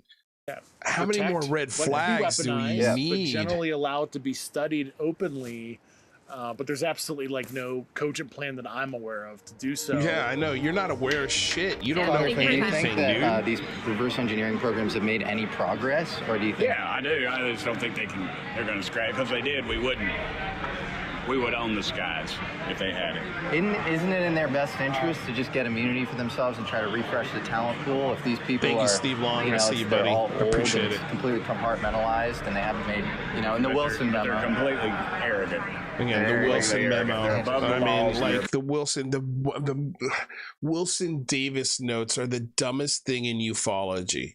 One guy says vehemently it never happened, it's a complete bullshit story, and that's the military guy. Okay, Wilson is the admiral who says it's pure bullshit and fantasy, and then you got Eric Davis, the physicists, you know, who's making these claims that they had this conversation in a parking lot at EG&G. Like half of the two people who claim, or half of the people, like it's infuriating. 50% of it is like, no, never, like, that's bullshit. And like the fact that it made it all the way up to congressional record. Wilson Davis notes are now a congressional record, thanks to fucking moron lawmakers like Tim Burchett and Mike Gallagher. At least Mike Gallagher is genuinely curious and he's looking for answers. And he's actually got some power and sits on the right committees. But Mike Gallagher, if he was actually doing research and really looked into the Wilson Davis notes, he would not have brought that question forward. Like these lawmakers, if they're really doing their research, the things that they should be asking for, number one, is to improve FOIA. Improving the FOIA process would be the greatest thing that could ever happen to UFO disclosure. We need more citizen journalists looking for facts and getting those facts from our government. And we need to improve that process. The second thing,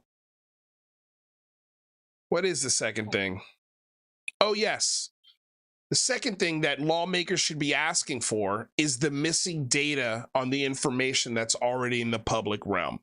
So we need all of the data from an event that happened in 2004. And we know that data exists. That's not erased. That data is somewhere that can be had and found and shared with the American people. So that way we can definitively either prove or disprove that one of those three videos is a phenomenon happening right before our eyes. Like those are the two biggest things a lawmaker should be asking for when it comes to UFO disclosure. None of this other shit that they're talking about matters. Like Roswell, fucking forget about it. You're never going to get a real answer or any real documented proof from something that happened 70 years ago. Let's focus on today. Let's focus on the instruments that are happening here within the last at least 2 decades, as opposed to 7 or 8 decades ago. It's so silly, man. Wilson Davis notes. It's the stupidest shit that you could ever ask for when it comes to this discussion. They're above them. Why aren't they releasing the Kennedy files? Nobody's alive 60 years, but every president. You think there's a connection between that and this? I've heard that. I would hate to speculate. I know. I want the surface. Just give me the stuff. Got you. Thank you.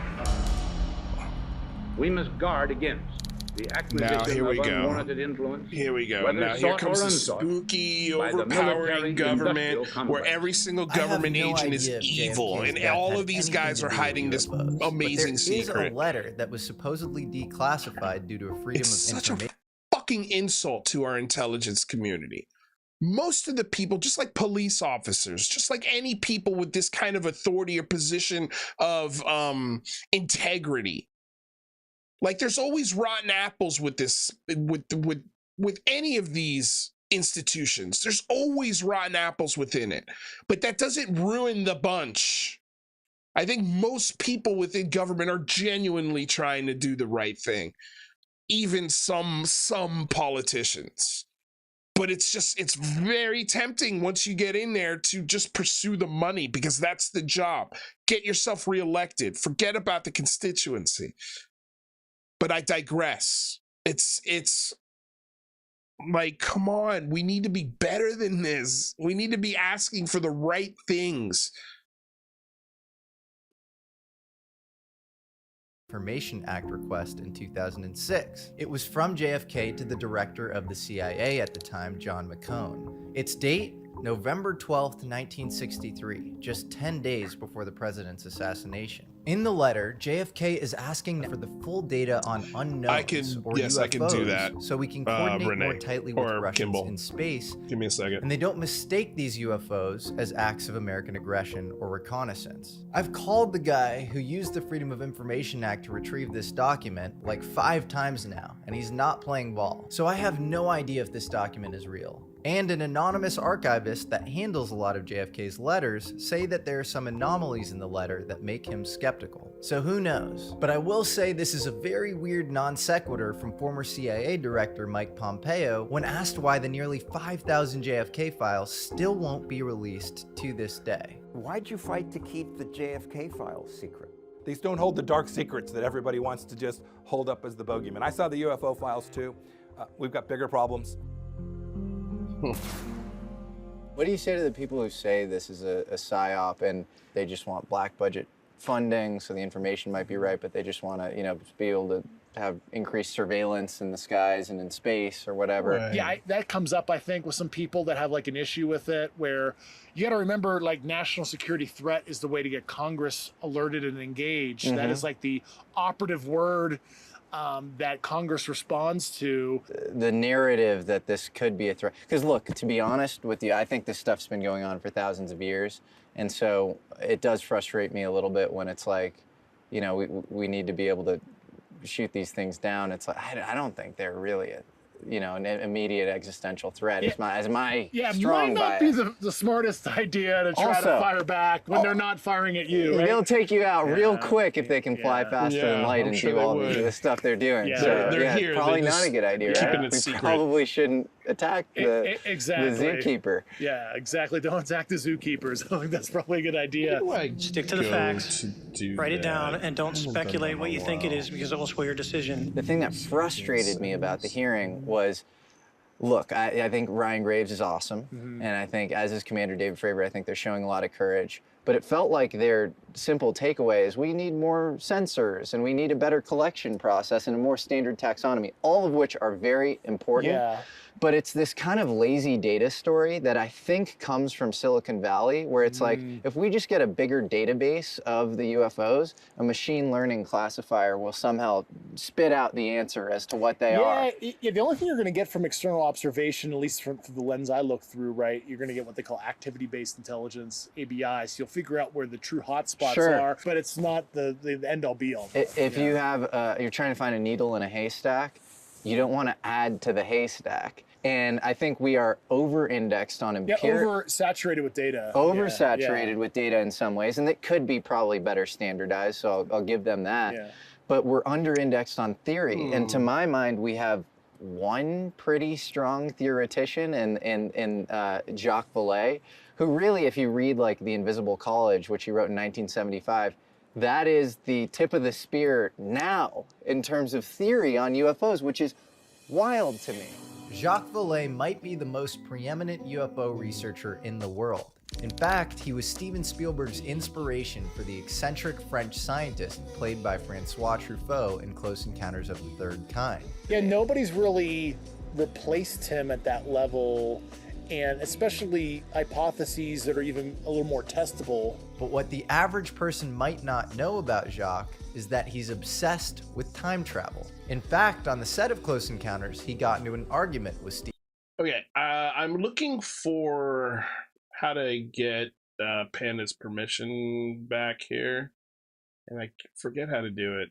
I can't see, obviously I can't see his name in the chat. I'm looking in the settings here, but I can't find it. Let me see here.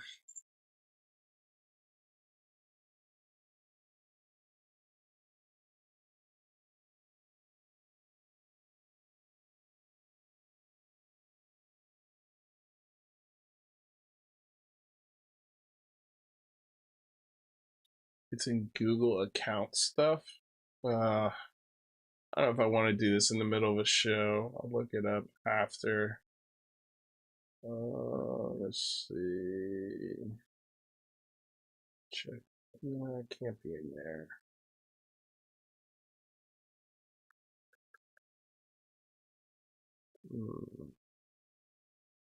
Settings.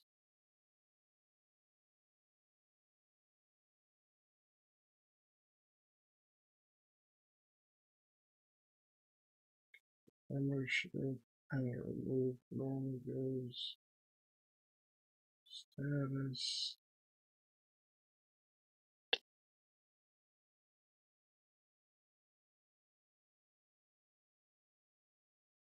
Interesting. Create that notifications. Purchases, memberships, events.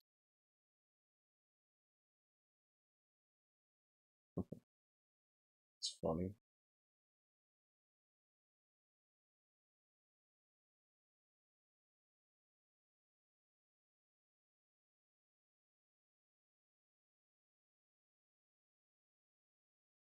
Okay, I can't find it right now. I'm sorry. I tried. I am wait, let me try this one last spot here. All people sharing security or something. Do.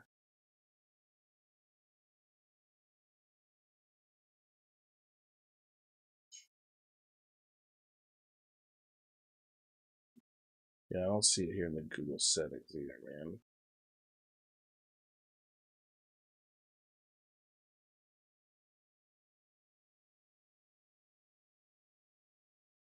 Interesting. Anyway, okay. Let's watch the rest of this. With Steven Spielberg. And we had a long discussion about what UFOs could be. And of course, for him, the main point of the movie was entertainment, and it was appropriate for the UFOs to be extraterrestrial visitors. Jacques wanted the UFOs and the aliens in the movie to be represented in a more nuanced way, and actually linked with time travel, not just space travel. I think that the extraterrestrial hypothesis is actually more far-fetched. I think the idea that another species would evolutionarily converge to be bipedal, to have kind of the symmetric, you know, bilateral symmetry. Yeah, because if we look at like the Ariel school event, you know, if we believe the 100 school children that saw bipedal, you know, hominid-looking kind of NHI, then that seems pretty rare to have the same development where they're gonna. It's either extraterrestrial, and we're seeing bioengineered beings that look similar to us for ease of communication and acceptance, maybe, and that is like almost like an avatar for the intelligence behind, you know, the ghost behind the machine or whatever, that they were engineered specifically to look like that, and it wasn't natural. Jacques' heir in the UFO theory world is a guy named Mike Masters, a biological anthropologist at Montana Tech University, who believes that aliens are basically just humans from the future who figured out time travel and are going back in time to visit us in the present. We see them less often because we're just one small blip on their geographic map of time. I like the sort of, you know, beings from the future hypothesis for a few reasons. So there's actually a concept in evolutionary biology called neoteny, where your distant offspring looks like your kids currently. And if you think about a lot of these sort of close encounters of the third kind, they often are described as, you know, the beings are sort of childlike in nature. If you think about how we're actually evolving as a species, you know, our bodies are becoming somewhat vestigial. You know, we have an abundant amount of resources that are being distributed to us. We don't need them. Our morphologies are going to change. Just wither away a little bit, and then our brains are becoming actually more important. Decision-making is becoming more important. If we have any sort of latent intuitive powers, that's going to be more important, and these things are supposedly a little more telepathic. Their eyes are sort of slits. You're going to, you know, have more screen time going forward. And so it does feel like that's kind of the way that we're evolving. Aliens are weirdly non-interventionist. In many of the abductions that get reported, it's almost like they have a prime directive to not say or do too much. In fact, in many cases Mike Masters studied, the abductees had to sanitize themselves, shower, or do chemical rinses before boarding the alien craft. This would make sense, as time travel involves all sorts of issues like the grandfather paradox. You can't go back in time and kill your own grandfather. Otherwise, how would you exist in the present? Any little thing you do in the past might dramatically change timelines or trajectories in a way that breaks the present. I'm right there with you, Nathaniel. So maybe this alien non-interventionism points further towards the time travel theory. Many abductees also report lost time. Again, this might be explained by abductions occurring in another temporal dimension. Again, this is just like Jesse Michael tells us everything about UFOs. All the theories, all the postulations, all the wild things. Time's crazy because we're here to get facts from the whistleblower. Is the Planck length, right? It's the time it takes like a photon of light to cross. And you know, Planck length. And right? you know, Planck literally, after discovering the Planck length, thought that that would be the best way to communicate with aliens because it's literally the shortest length. I it's did like not know that. it's like the unit. He would joke about that. So yeah, and it's all relative, right? It's based on your reference frames, especially if you're near a gravitational source. General relativity, teaches us that clocks either speed up or slow down. Based on where they're near a gravitational source or not. 1/r² over distance. It comes off, and we've proven that having cesium clocks on airplanes in the 70s. We actually showed atomic clock differences based on force of gravity. Yeah, time is really not a constant. The way we conceptualize time, it's not constant at all. And yet the felt sense of it is constant. Maybe true ontological reality, time is way trippier than we realize, and maybe that speaks to this sort of alien thing, especially because people seem to see crafts and aliens when they're in specific kind of heightened states of consciousness. And so maybe time doesn't work quite the way we think it is, but in ordinary consciousness, we sort of snap it into this kind of linear classical epistemology that we experience. And that's what I was trying to espouse upon when I mentioned the holographic principle. If you want to imagine a 3D object such as yourself casting a shadow onto a 2D surface, that's the holographic principle. So you can be projected, quasi-projected from higher dimensional space to lower dimensional. It's a scientific trope that you can actually cross. Originally, the holographic principle was created to explain how information is encoded on an event horizon in a black hole. But maybe that's what we're seeing, is we're seeing higher dimensional stuff casting a shadow into our space, just like how we cast a shadow on a 2-dimensional surface, which is like the sidewalk, right? Well, if you were on flatland, you would have no idea that this crazy 3D monster was, out there, but all you're seeing is the shadow, and it's called quasi-projection. And maybe some of the UAPs are not even. Oh my God, this sounds very similar to they're not actually from out there. The creatures under the surface of the water in the ocean are trapped in 3 dimensions. But what I can show you is the shadow in 3 dimensions of a 4-dimensional hypercube or tesseract. This is it. Like if it exists outside of 4D, time, space, or whatever, say this is, you have a 2D universe and this is a 3D object. If it intersects, you're just going to see a sliver of it. So you'll just see a disk. And that would make sense, I think, in 2 ways. One is that a lot of people that seem to see crafts and sometimes, quote unquote, go inside of them, the inside is bigger than the outside. So Jacques Vallée describes a woman in San Jose seeing this, flying saucer. She walks in, she's in a movie theater all of a sudden. There was one case in good old San Jose. A woman had seen something over her house. It was a big disc. And then I say, well, when you went inside, you said, there was this being, and the being took you on a staircase. I say, where did the staircase go? Well, the staircase went up the side of this big round room. I say, how would you compare it to? It's like a movie house, like an amphitheater. I said, that's bigger than your house. Why is the inside bigger than the outside? And so this is a constant sort of, again, if we're looking for patterns, and that's a good way to kind of theorize, that would make sense if it's this shadow casting sort of thing. And that almost sounds like a physical translation from lower to higher dimensional space. That seems to be what's going on there, and I don't know if we have a good framework on how to smoothly do something like that. I don't even know.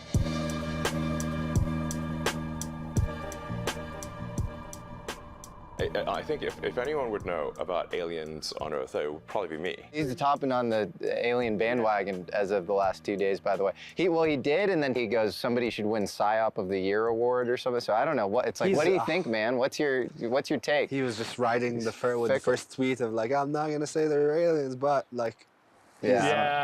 I'm not sure what's going on with him. I think he's probably a little pissed because he's using chemical propulsion. Yeah, exactly. Combustion-based propulsion. Yeah, come on, we need the Howard Hughes of our generation to get access to the good stuff. Yeah. I've always found it fascinating that America's real-life Iron Man, its most impressive industrialist, seems to be so sure of the fact that we're in a simulation. The odds that we're in base reality is 1 in billions.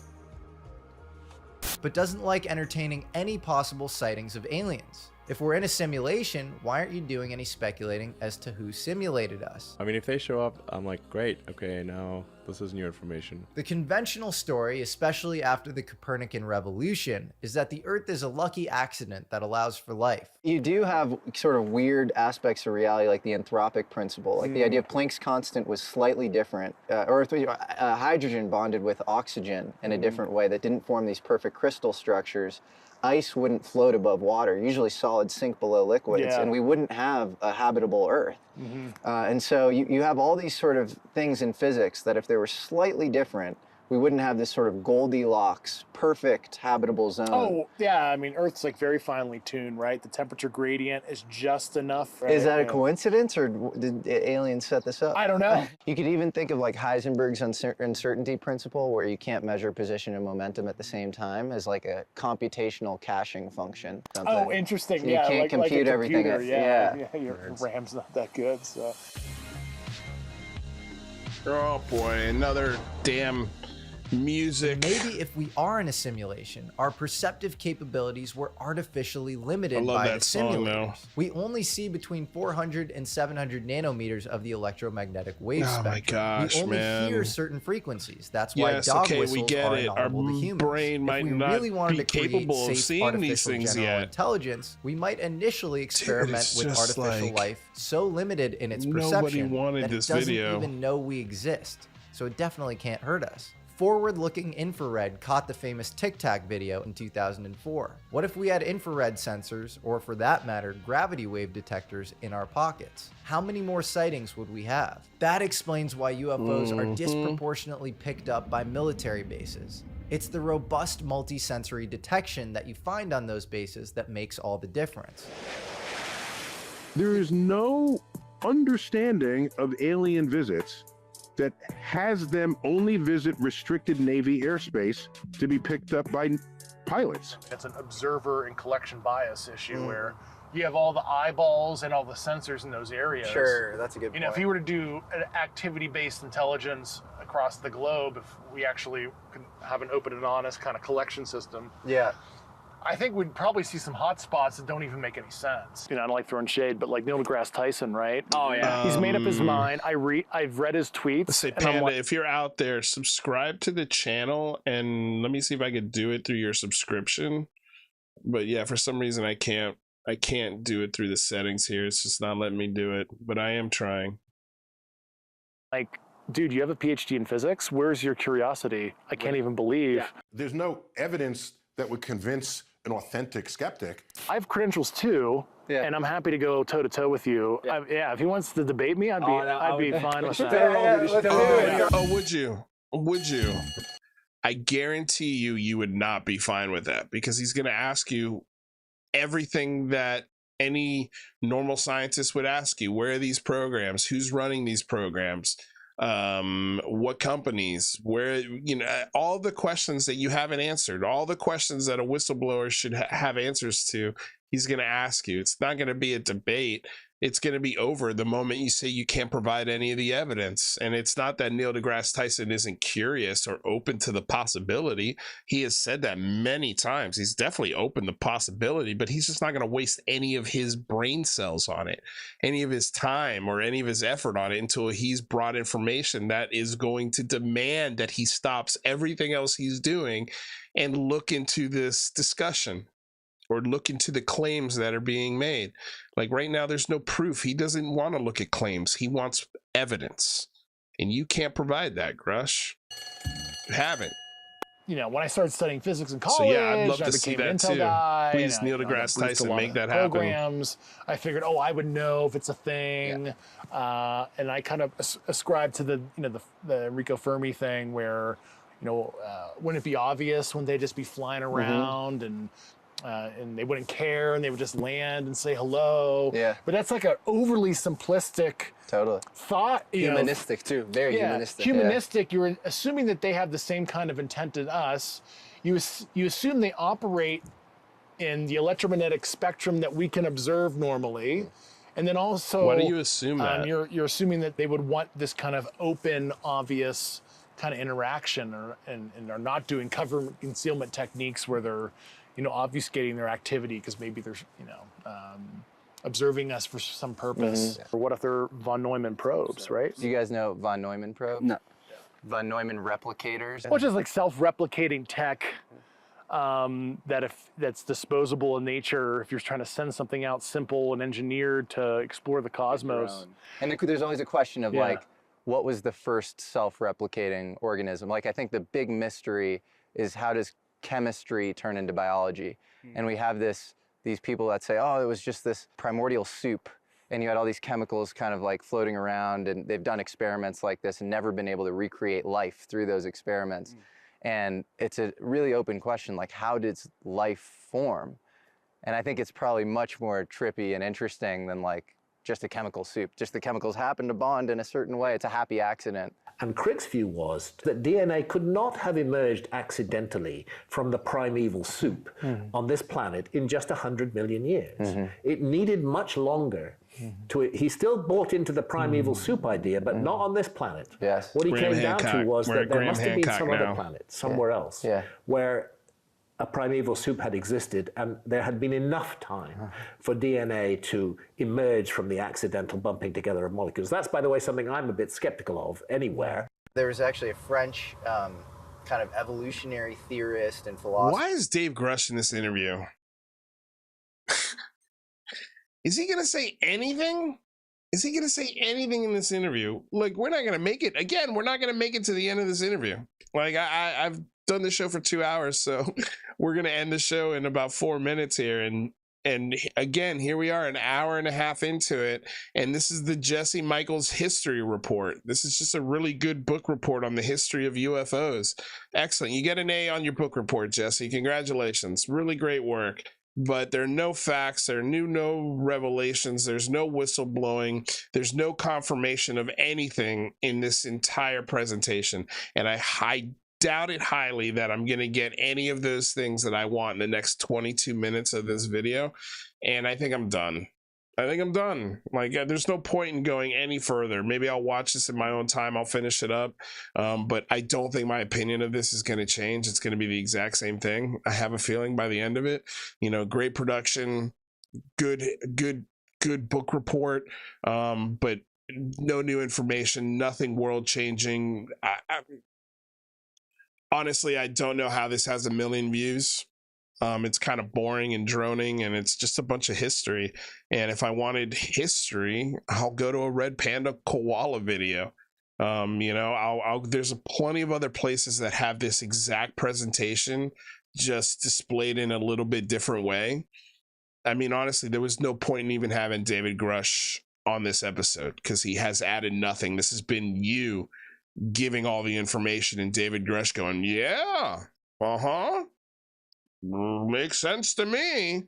I mean, it's plausible, right? Now, I did not know that. Wow. Yeah. That's all he says this whole fucking time. That's it. So, yeah, on that note, I can't do this anymore. Can't do this guy anymore, man. Put up or shut up. Give us some fucking evidence.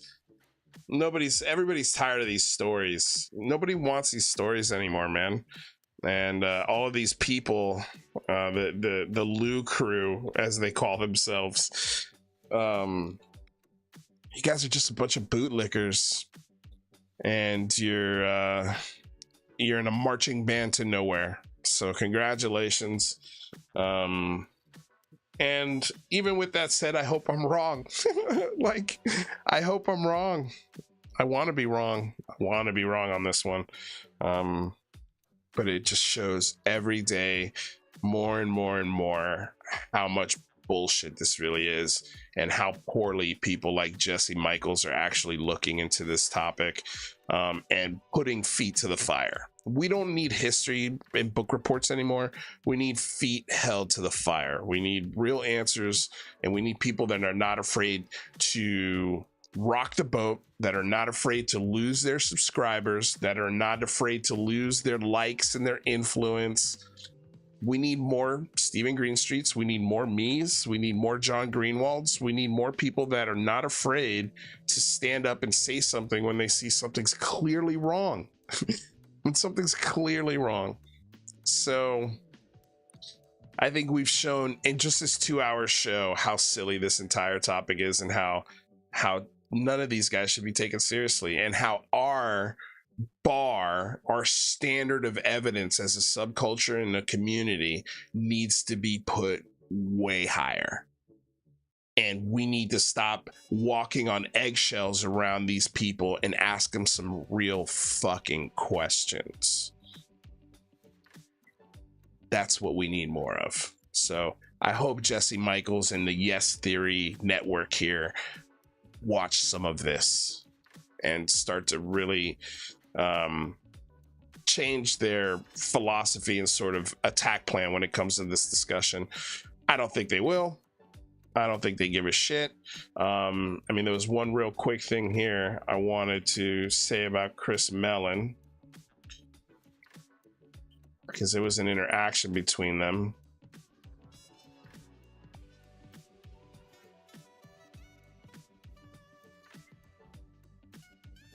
So this video is a misnomer. Dave is not telling everything he knows by a long shot. Of course he's not, as he is prudently skirting many classified issues and specific details. Nevertheless, this is an extensive, detailed, and thorough explanation of the UAP topic and Dave's views. To which Jesse replies, "Thank you, Chris Mellon, and for all the important work in the field. Yes, title could use some workshopping. Appreciate the feedback. YouTube algorithm doesn't exactly love nuance." Unreal, man. Anyway, you guys, have a wonderful night. I hope to see you all very soon. I'm not sure when we're going to be doing another show, but I'm sure it'll be sooner than later. But with that said, don't forget to like, share, subscribe. Thank you guys so much for interacting with the show. Everyone who's been here: Skinny Bob, Renee, Steve Long, Artisan Tony, Dana Shadell, Pat Calabria, Ja, Eddie Fong. I see all you guys. Thank you so much. Greg O'Brien, Simon Fly, False Garyon, Stone Ape, who is in the conversation today. Thank you for being you. Thank you for being cool. Thank you for looking at all perspectives and listening to all perspectives without getting emotional about it. Sparky Lady, Ja, Skinny Bob, thank you all. Kimball Mortensen, great space that you hosted today. You guys, this was a fun show. I felt like I got a lot off my chest, and yeah, don't forget to subscribe, ring the bell, so that way anytime we go live you guys are notified. And together we'll navigate this UFO subculture with a critical eye and an open mind as best we can. So until next time, guys, raise the bar, and I'll see you later. Have a good night.